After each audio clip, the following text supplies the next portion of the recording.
So, how was Super Sunday for you? For the umpteenth time, Test cricket has proved it's the greatest format again. Welcome to Ask George. Hello. Good evening from England. We've just witnessed a stunning day of Test cricket, day 4 of the first Test between India and England at Hyderabad, with of course the thrills of Australia, West Indies at the Gabba, and the stunning victory for the tourists. We'll be producing these videos from every day of the 5 Test series, and you can submit your questions via our social media channels at any time during the test using the hashtag AskGeorge. Remember, you can read all of George's exclusives from England's tour of India and more by subscribing to the Cricketer's digital offering for only £3.99 a month. Just follow the link in the video description. So how was it for you, George? No, it was a real privilege to be there. I mean, there was a lot of excitement in the press box actually, just watching the game in Brisbane. There were loud cheers, I can tell you, when that last wicket went. So I mean, that was an amazing game, and they both were really. So yeah, as you say, a day that sort of revived your faith that Test cricket can still thrive going forward. Because I've thought often actually that all we need to do is get people to see it, and they'll fall in love with it. And that was definitely the case today. I don't know how many people saw it, of course. You know, how many people have TNT? Don't know. How many people are listening on TalkSport? How many people are, reading it, watching this sort of thing? I don't know. But the product itself is terrific. It just feels like we have this conversation this time every year, though, don't we? And we say, "Oh, as if we need reminding. Test cricket's incredible and awesome." And then, then you have that conversation again in 12 months' time. It's really time now for the administrators to get together. Michael Vaughan has suggested this window. And I disagree with him about it being a 3-month window. I think it's got to be a 4-month or 6-month window for Test cricket. But it's just time it's done now, because it's just getting tedious. We all know Test cricket's the greatest, and I'm not trying to put T20 down, because I'm not. But it's time for action now, and it's probably time to ask the first. Well, question. I like it.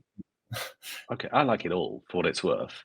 So do I. But there are things that Test cricket could do that others can't, and obviously the drawn out drama that reaches boiling point, the opportunity for the twists and turns we saw in the game, particularly in Hyderabad, are something really, really special. And yeah, I do think T20 is the format of the game we all initially played as kids, but you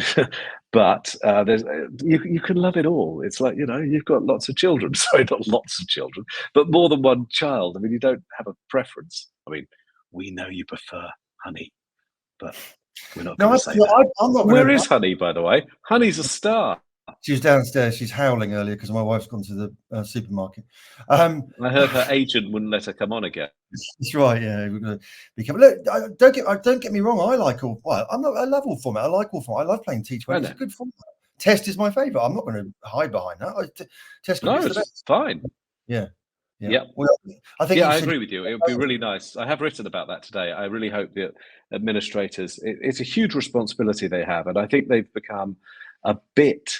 No, it's not complacent. I think they've become a bit defeated, and they just sort of say again and again, "Oh, it's inevitable. We've got to mitigate against the decline of interest in Test cricket," and I don't think they should accept that.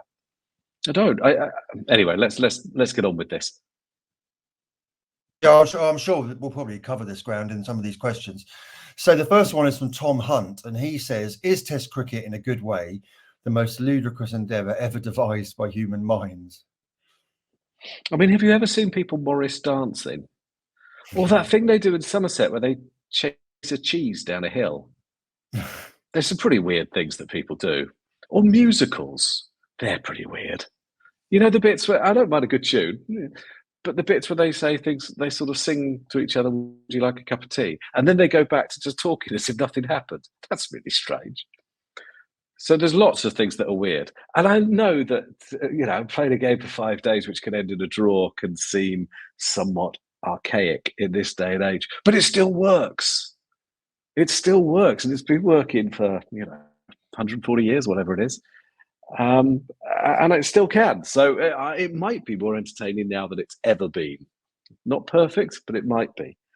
So I can't remember exactly what the question was, but there's a lot there still to like. And Lord knows how we came up with this ridiculous game. But Yeah, I think it's still wonderful. Yeah, I mean, Tom's suggesting affectionately that it's a bit of an idiosyncratic pastime, but as you say, there's plenty of other sort of things. I mean, chess is a sort of funny game, isn't it, with its quirks and so forth? But and that adds to the appeal of it, doesn't it? I'm sure with Test cricket. But okay, Matthew Wright, the idea that England are saving Test cricket is a bit cringe. But has there been a boring England Test since Stokes became captain? Really well put, actually. You're right. It is a bit cringe when people say it, but at the same time, as someone who's been not exactly cynical about it, but at times reticent and cautious. But that's the thing, you get old and cautious, I guess. It has been a breath of fresh air. I honestly feel incredibly fortunate that my career has coincided with Ben Stokes' career, because he's such a dynamic cricketer, such a dynamic character, such a fantastic leader, that he's doing really extraordinary things. And I feel I'm learning, actually, from him and from what they're doing all the time. And to some extent, they might be, finding new audiences. You see, you and I, we're the addicts. We're there, come what may. I know that you and I are going to find it impossible to go past a game of cricket in a village or on a beach or whatever. We have to watch it. But that's not the people they're trying to appeal to. They're not trying to appeal to sad loser geeks like us, because let's face it, that's what we are, mate. They are trying to appeal to, normal people. And it's probably true that the generation growing up now wouldn't have been enthralled by Chris Tavares and Jeff Boycott blocking the hell out of it, as I was. And what this England team doing is much more accessible fun. And I don't mean that in a sniffy way at all. So they are doing wonderful things, and long may it continue. Yeah, I mean, I think there's more than one way to skin a cat. I think, and you look at all the great Test matches over decades and centuries, and they've had periods of slow play and fast play and all sorts. So I do find it slightly offensive, the notion, but on the other hand, I cannot deny that my phone has been beeping today with people who are not necessarily, I call them cricket agnostics in a way, and then they're very excited about today and what's going on. So I can't deny it. So yeah, same as you. Yeah. Okay, Josh Caswell says, has this fight been more of a Baz brawl than Baz ball? The fight England have shown has been exceptional. These questions are so good. Yes, it's kind of a line that I wish I'd thought of. Because you're right, it wasn't just about going out there and playing some shots, expressing ourselves, all that sort of stuff. There was real rigour, and they did fight, and it was really hard, this game. India are so good, and two, there were times when they fought really hard. I mean, there was a bit, wasn't there, when Ashwin was batting, and he batted so well that you thought, oh my Lord, there's going to be another twist. There's going to be another twist, even now. So it was the best of Test cricket in some ways. High quality, surprising twists and turns, and tough. Yeah, physically, everyone involved in that game will be absolutely shattered. I'm pretty shattered, and I sat there and ate biryani for most of it. Nice. Best press box food I've ever been in, by the way. Hyderabad press box. I'm envious. Crazily good. Yeah, rightly. It was really delicious, very hospitable. It was amazing listening to Tom Hartley, talking about the way that McCullum and Stokes had sort of put a protective comfort blanket around him after the first innings, and just didn't let any sort of doubt creep into his head. I think that was the biggest sort of endorsement I've heard of their approach to this team. It's great, you can't deny that it's impressive, isn't it? No. Stokes in particular is hugely well. I know both of them are very impressive managers of people, and there's something about them as well that they've obviously achieved very impressive things. They're quite inspirational characters. So when they tell you, something good about you, it does make you feel special. So I haven't heard Tom Hartley speak yet. I was doing other things when he spoke to us, so yeah, I will listen to that in due course. But it is incredible, really, how he's come back. It's like when a couple of days ago, I was saying he was hopeless, wasn't I? Really, I think I was saying I couldn't see any weapons, and he's proved me wrong in the best way possible, and I'm delighted to be proved wrong. I nearly WhatsApped you that earlier. Have you found out what his weapons are now? But I thought you'd be busy. Well, yeah, I mean, I have, I suppose, haven't I? Chris Nash, the former Notts and Sussex player, tweeted it to me just now, and I hadn't actually remembered. But no, that's completely fine. That is absolutely fine. I said it. That's the job. And I think I said at the time I'd be delighted to be proved wrong, and he kind of largely has, hasn't he? So good on him. So far, so good. Definitely, yeah. Okay. Tom Vickers says, has Bazball evolved to apply intelligence to match situations? Yes. A bit like the ODI. Yes, that's the key. I mean, just such a good question. Actually, I think I'll do a piece on this in the next few days. Exactly like the ODI side under Morgan. So if you remember when Morgan took over, England played fantastically exciting, but pretty much entirely fifth gear cricket. And they came spectacularly unstuck about once every 10 games or something. But actually, by the time they got to the World Cup in 2019, which was not played on the wickets we thought it was going to be, it was actually played on somewhat stodgy wickets. They had to adapt, and they did. They had learned to do it. And we're seeing the same thing now with Stokes. When Stokes took over as captain, do you remember he was the most reckless, aggressive batter, personally, that he could be? I'm sure that he was trying to send a statement to the side, and he doesn't need to now. You saw in this game, for example, his first innings 70, which was vital, was built from a very traditional platform. And equally, there was a bit in the field. I mean, he's still obviously very aggressive. They're very positive.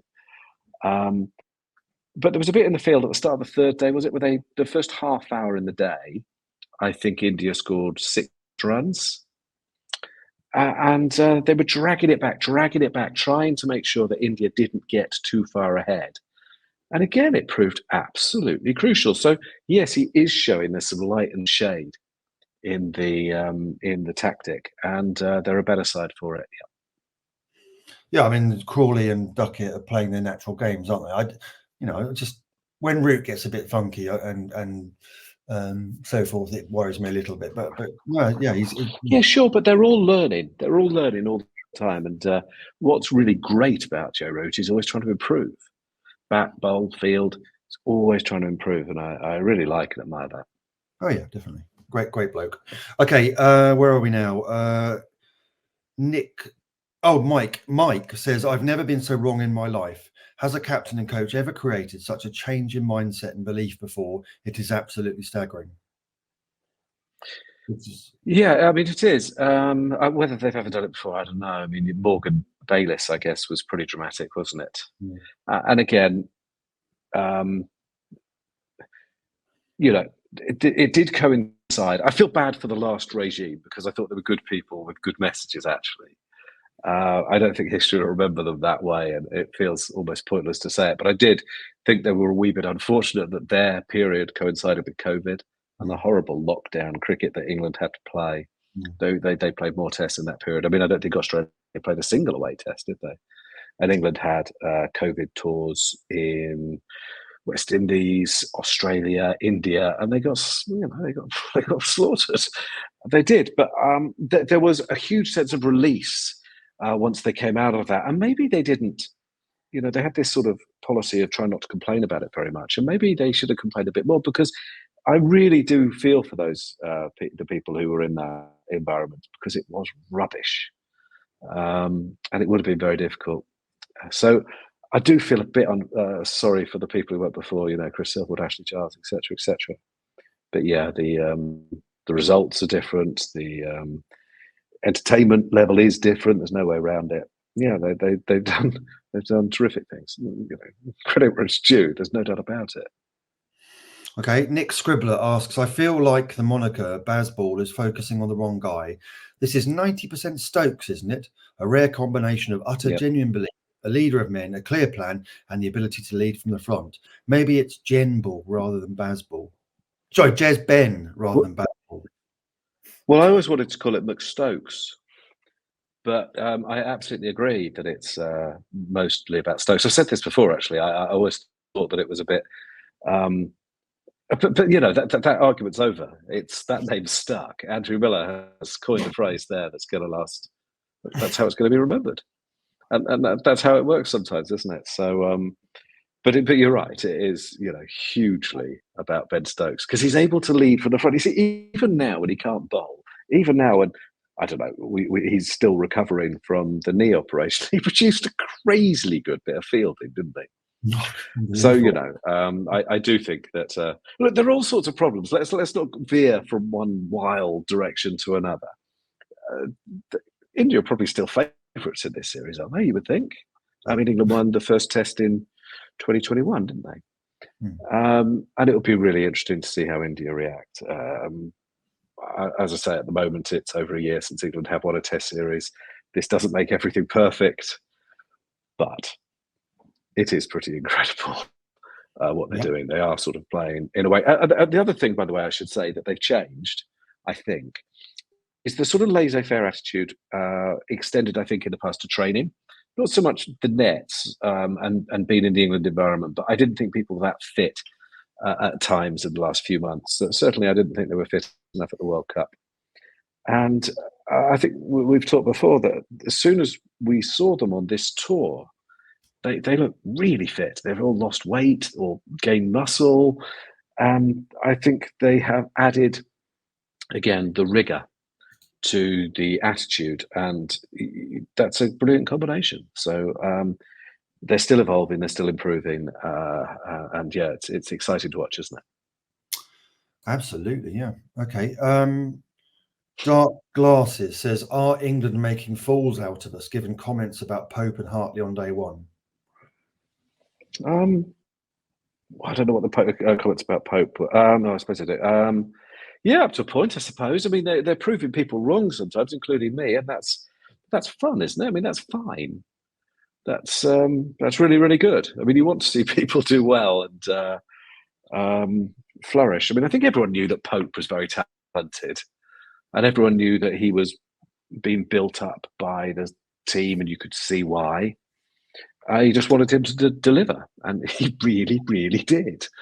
So that's thoroughly good. I don't think anyone really doubted Pope's ability.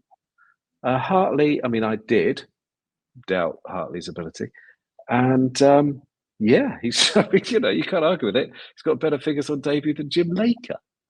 I mean, Jim Laker's like the benchmark in English spin bowling, doesn't he? And now Tom Hartley has broken a Laker record. So I don't know, they're making fools of us, but yeah, they're proving themselves right. They're vindicating their judgment calls and their management of the players. Yeah.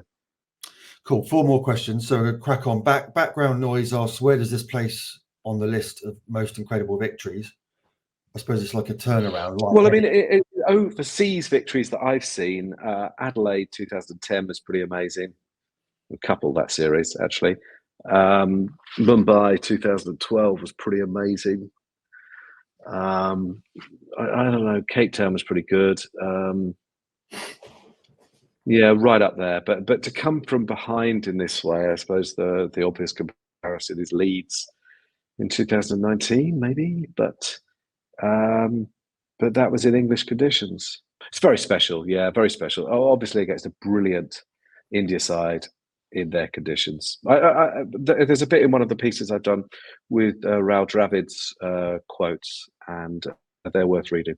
Terribly gracious in defeat and very generous in praise of Ollie Pope, who I think he said it was one of the best innings he'd ever seen or something. Read it because I can't quite remember what he said.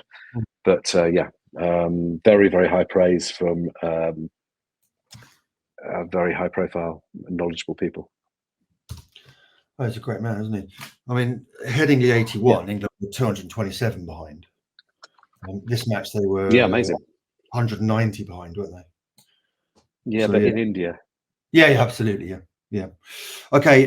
Sam Hurst asks, does being on Dropable and having no fear for his place allow Pope to play that type of innings? Under other Yeah, I leadership, mean, yes. player was only one bad series away from the chop.